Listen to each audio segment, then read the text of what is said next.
DP Yadav और अखिलेश के की नजदीकी के बारे में तो कल्पना भी नहीं की जा सकती। उस वक्त जब डीपी यादव बहुत ताकतवर थे, सजा याफ्ता नहीं थे, पूरी खुली मार्केट में थे, कुछ कष्टों से दूर भी हो चुके थे, और समाजवादी पार्टी में एक बड़े कद्दावर नेता के जरिए जिसकी बात काटने की न तो मुलायम सिंह न अखिलेश सोच सकते थे, उसकी बात पर अखिलेश यादव के रिएक्शन याद कर लीजिए। यही डीपी यादव थे जिनको पार्टी में न आने की जिद पकड़ करके अखिलेश यादव चर्चा में आए थे कि नई सोच के अखिलेश यादव हूं। तब अखिलेश यादव मुख्यमंत्री नहीं थे।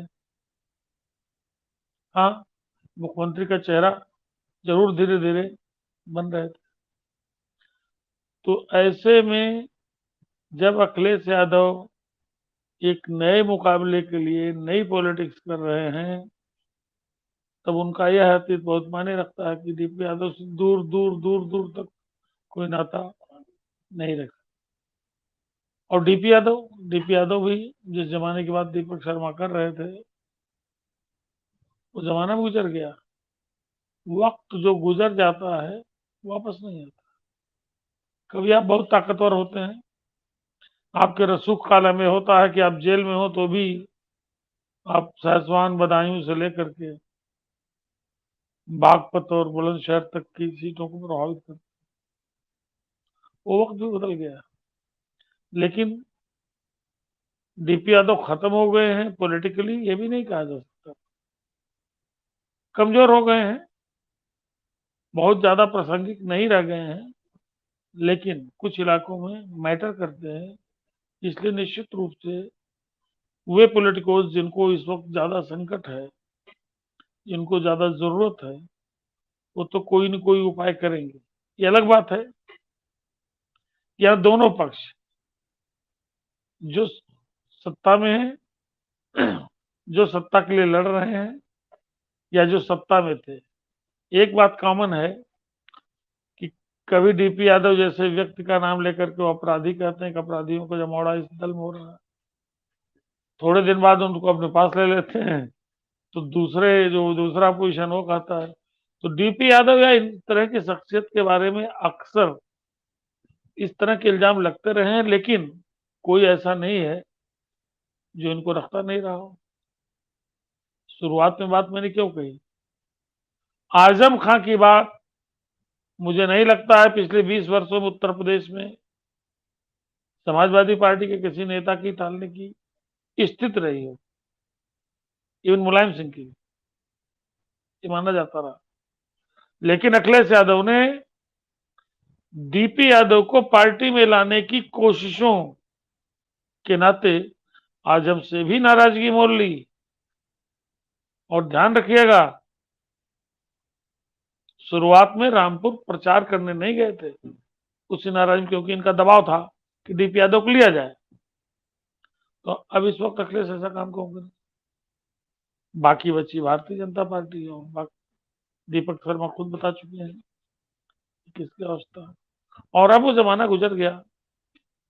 अब तो प्रत्यक्ष अपराध करने वाले लोग वो धुल के पवित्र हो जाते हैं, क्योंकि उनके भीतर वो विजय क्षमता है, विनेबिलिटी है, कास्ट के नाते, उनके बाहुबल के नाते,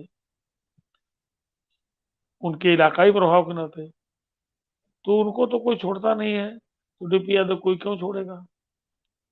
भविष्य में देखिए किसको कौन साथ रखता है। लेकिन एक बात तो जरूर है, मैं इतना दावे के साथ कह सकता हूं कि अखिलेश यादव दूर दूर तक डीपी यादव से परहेज करेंगे।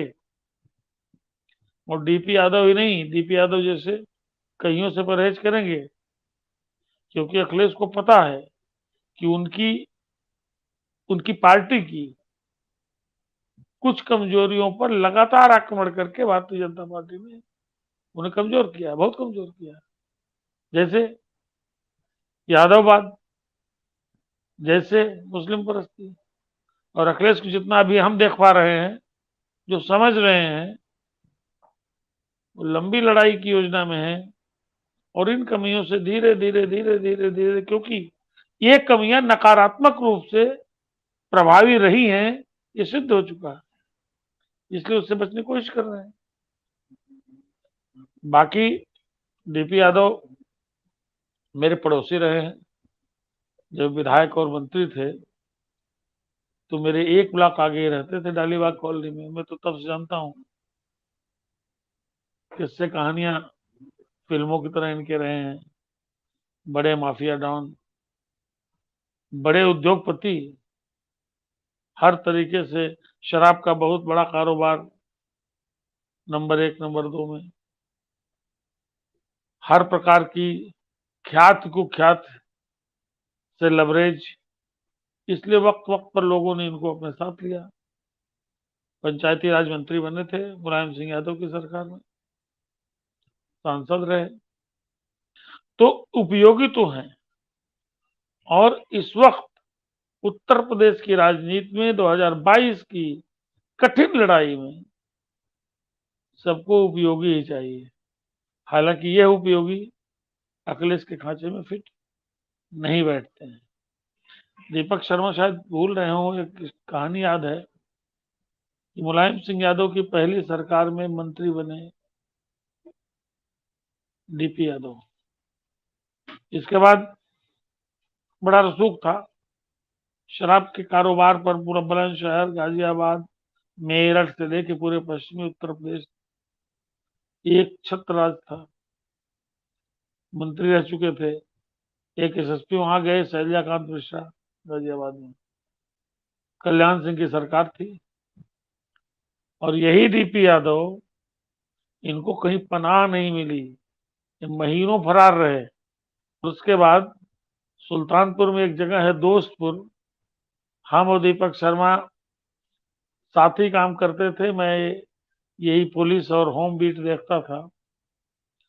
किसी अधिकारी के पास बैठा था तो एक मैसेज आया कि साहब वो एक अपराधी पकड़ा गया दोस्तपुर थाने में, और एमबी एक्ट में, मतलब वाहन चलाने में लाइसेंस न होना, कोई दिक्कत, जो मोटर व्हीकल एक्ट होता है, उसी में जाके जानबूझ के गिरफ्तारी इन्होंने दी थी।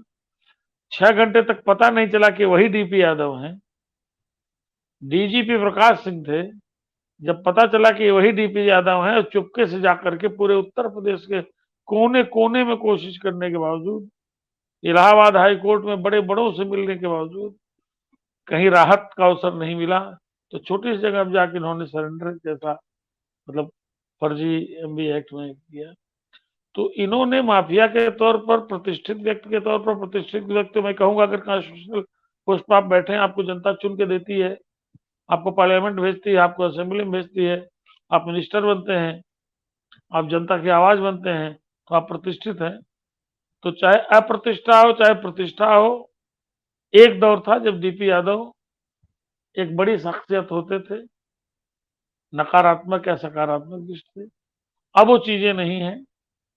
जो हवा था, जो जलवा था, जो एक पॉलिटिकल दबदबा था, जो सुनने वाली बात होती थी कि पूरे वेस्टर्न यूपी में कोई बाहुबली ऐसा नहीं है जो डीपी यादव की बात से मुकर करके कहीं और पॉलिटिकल सपोर्ट करेगा, वो सब चीजें नहीं है। उसके बावजूद डीपी यादव की आज की सियासत में, जहां वोट और सीट चाहिए सत्ता के लिए, जहां जात धर्म हर प्रकार की सियासत से कोई परहेज नहीं है, जहां हर तरीके के हथकंडे रास्ते, चाहे वो लोकतांत्रिक हो चाहे अलोकतांत्रिक हो, अपनाए जाते हों, वहां कहीं ना कहीं तो खफी जाएंगे।